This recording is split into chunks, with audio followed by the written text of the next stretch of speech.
नमस्कार, आप देख रहे हैं आज तक। मैं हूं आपके साथ रोहित सरदाना। शाम के 5 बज रहे हैं और वक्त हो चला है दिन की सबसे बड़ी बहस का, यानी कि दंगल का। 2021 का आम बजट आज पेश हो गया। क्या आज के बजट को कोरोना की चुनौतियों के बीच अर्थव्यवस्था की कश्ती को तूफान से निकाल के लाने वाला बजट कह सकते हैं? आज के बजट में इस वित्तीय वर्ष का घाटा 9.5% होने का अनुमान जताया गया, जो बताता है कि अर्थव्यवस्था को कैसे कोरोना की वजह से चोट पहुंची। बजट में जिस एक ऐलान को लेकर सबसे ज्यादा चर्चा हो रही है वो है स्वास्थ्य क्षेत्र के लिए आत्मनिर्भर भारत योजना का ऐलान। 64,000 करोड़ से ज्यादा की इस योजना के जरिए स्वास्थ्य इंफ्रास्ट्रक्चर बढ़ाने का लक्ष्य। उधर सरकार 1,75,000 करोड़ के विनिवेश का लक्ष्य लेकर भी चल रही। आयकर में कोई बदलाव नहीं, लेकिन आयकर रिटर्न में बुजुर्गों का झंझट खत्म करने की कोशिश है। बजट में किसान के लिए भी जोर देकर कुछ बातें कही गई। तो हमारे साथ खास मेहमानों का एक बड़ा पैनल होगा। सबसे बात करेंगे कि बजट को लेकर उनकी राय क्या है। लेकिन पहले आपको एक झलक दिखा देते हैं कि आखिर इस बजट की बड़ी बातें क्या कहें।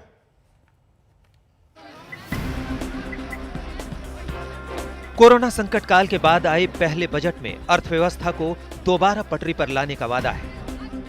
बजट में स्वास्थ्य क्षेत्र और इंफ्रास्ट्रक्चर विकास के लिए बड़े ऐलान हुए। 64,180 करोड़ के आत्मनिर्भर हेल्थ प्रोग्राम की बड़ी घोषणा वित्त मंत्री निर्मला सीतारमण ने की। ये राष्ट्रीय स्वास्थ्य मिशन के अतिरिक्त है। कोरोना वैक्सीनेशन के लिए 2021-22 में अतिरिक्त 35,000 करोड़ की घोषणा हुई है। I have provided 35,000 crores of rupees for COVID-19 vaccine in this year 21-22. I am committed to provide further funds if required. So the budget outlay for health and well-being is 2,23,846 crores in this BE 21-22 as against the BE of only 94,452 crores, and it marks an increase of 137%. Budget में देश के स्वास्थ्य को सुधारने के बड़े इरादे का ऐलान हुआ है, लेकिन अर्थव्यवस्था की सेहत को कोरोना ने कैसे बिगाड़ा है, इसकी तस्वीर भी दिखी। 2020-21 में राजकोषीय घाटे का अनुमान बढ़कर 9.5% हो गया है, जबकि 2021-22 के राजकोषीय घाटे का अनुमान 6.8% है। इसके साथ पेट्रोल पर 2.5 रुपए और डीजल पर 4 रुपए कृषि सेस लगाया जा रहा है। हालांकि ये ग्राहकों की जेब से नहीं लिया जाएगा।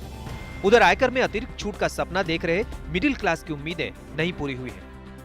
लेकिन बजट में चुनावी चक्कर साफ दिख रहा है। इस साल के चुनावी राज्यों केरल, तमिलनाडु, पश्चिम बंगाल और असम में हाईवे विकास की सौगात मिली है।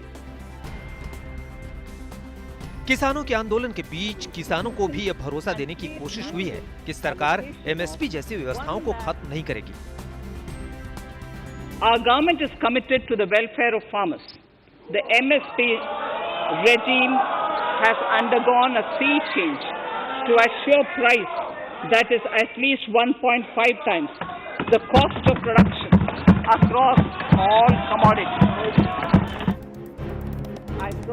बजट में सरकार ने 1,75,000 करोड़ के विनिवेश का बड़ा लक्ष्य रखा है। 2021-22 में 2 सरकारी बैंकों और एक बीमा कंपनी का निजीकरण होगा। अगले साल LIC का भी IPO आएगा।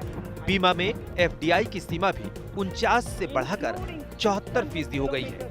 बजट को सदी की सबसे बड़ी चुनौती के बीच प्रधानमंत्री मोदी ने देश को उबारने वाला बताया है। हमने इस बजट में भी प्रोएक्टिव बजट देकर के देश के सामने प्रोएक्टिव होने का संदेश दिया है। यह बजट उन सेक्टर्स पर विशेष रूप से केंद्रित है जिनसे वेल्थ और वेलनेस दोनों ही तेज गति से बढ़ेंगे, जान भी जहान भी। आज तक ब्यूरो।